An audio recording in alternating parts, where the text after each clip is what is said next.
We go around, everyone does the ayahuasca. It's my turn. I go up to drink it. And as soon as the ayahuasca, and I need to say before this, the ayahuasca, they brewed it initially for the beginning of the trip.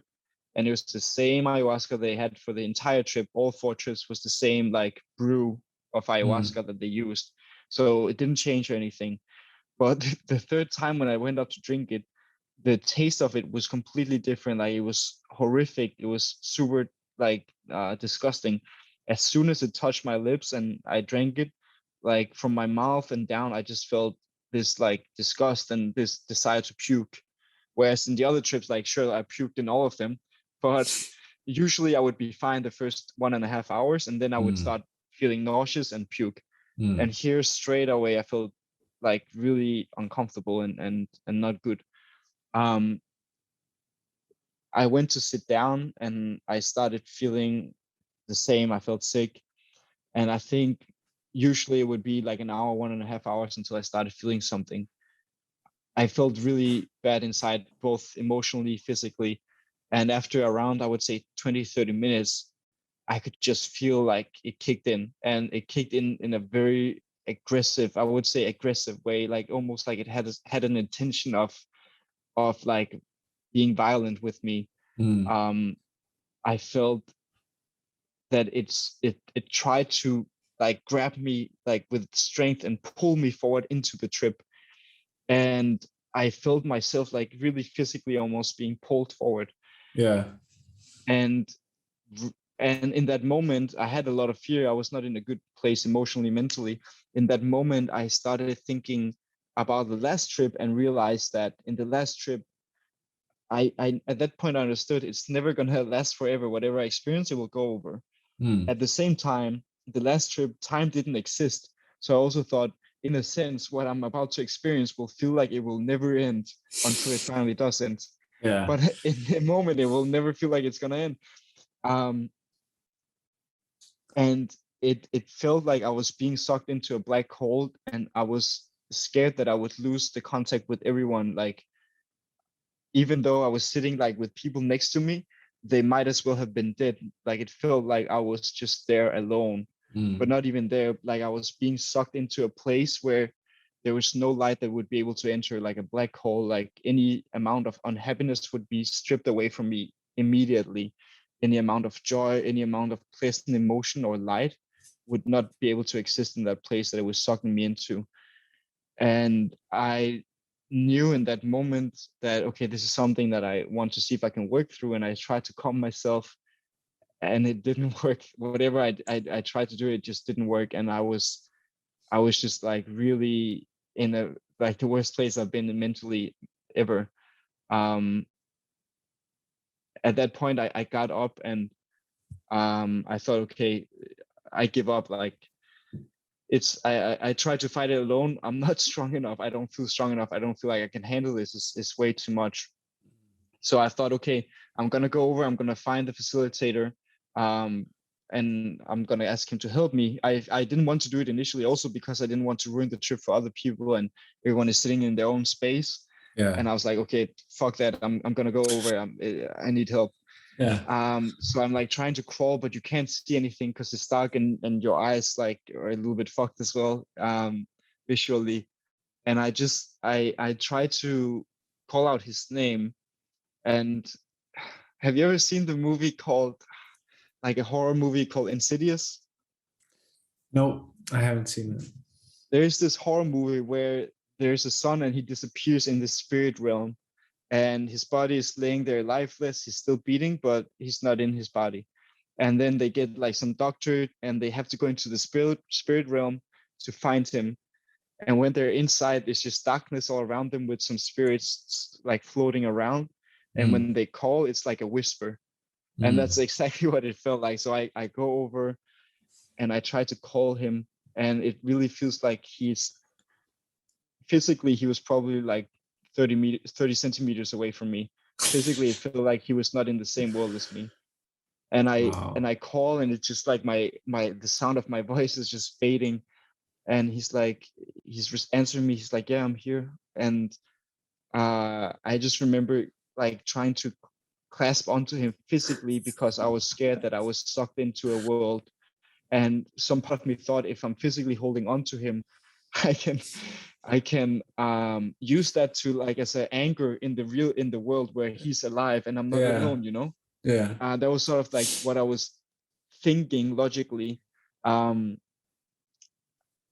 I was just in a pure state of terror. Like when I was a kid, to give some backstory as well, I would sometimes wake up in the middle of the night just in pure state of terror, and my mom would be like, "What's going on? I don't know what's going on. How can I help you?"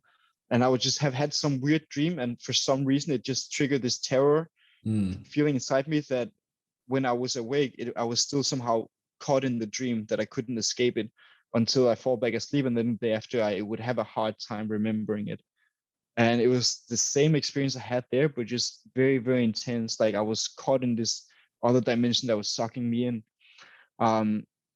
I hold on to him physically, and I'm still like in this space of nothingness. Like there's no ground beneath my feet.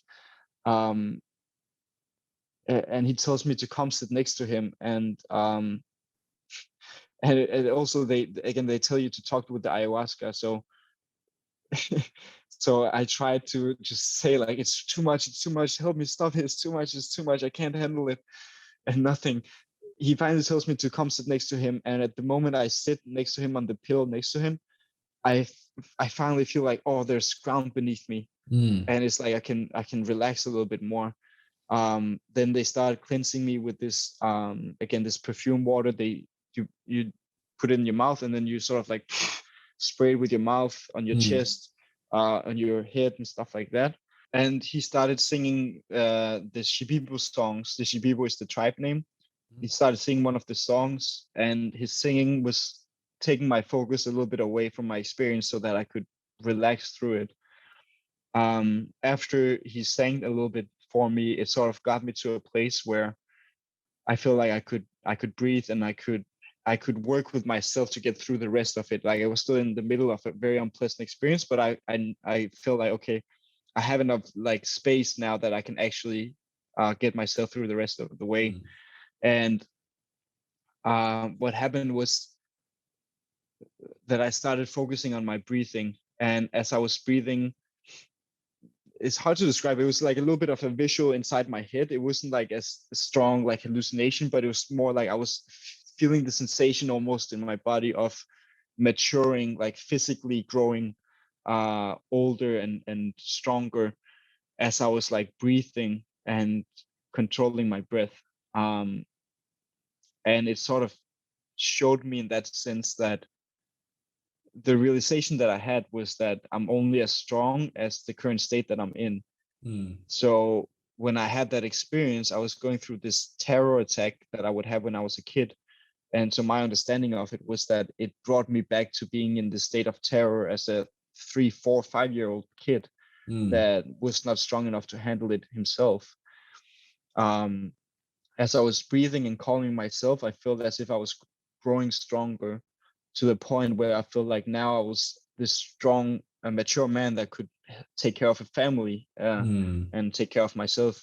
And at that point, I still felt like the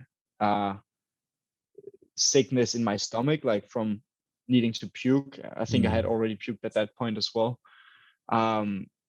But then I just started like saying to myself, okay, come on, let me get this out. Like I started talking to ayahuasca, talking to myself, like, let me heal myself so I can puke this out. And I started sort of like visualizing this like baby version of myself, like kid version, like 3-year-old, that was like in the area in my stomach where the pain was.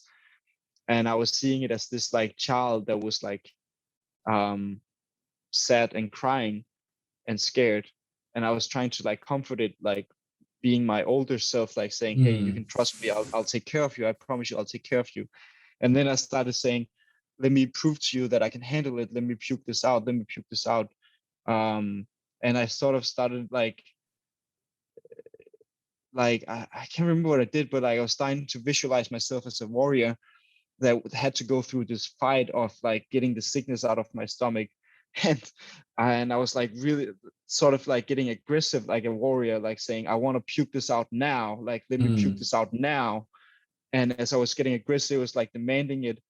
Finally, it was like my body, it was really intense actually. Like my body was shaking, and I felt this like spiral of like cramps in my stomach as I was puking it out, like a cramp going all the way up. And it was just super intense puke. Like somehow automatically I was like screaming a little bit as I was puking.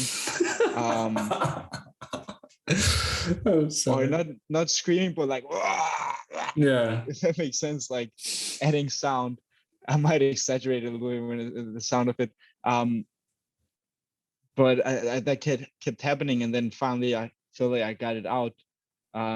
Even though I didn't feel like I removed all of it, if that makes sense. But that was pretty much it. Then I felt like I was able to puke it out, and at the end of it I came back for it. But it was, for me, in the sense, not like it was a complete experience. Like I was like, okay, I was happy I got through it, I sat through it, and I healed myself partly through it. But I guess there was a part of me that was disappointed that I wasn't able to do it from the beginning, but that I had to call out for help on it.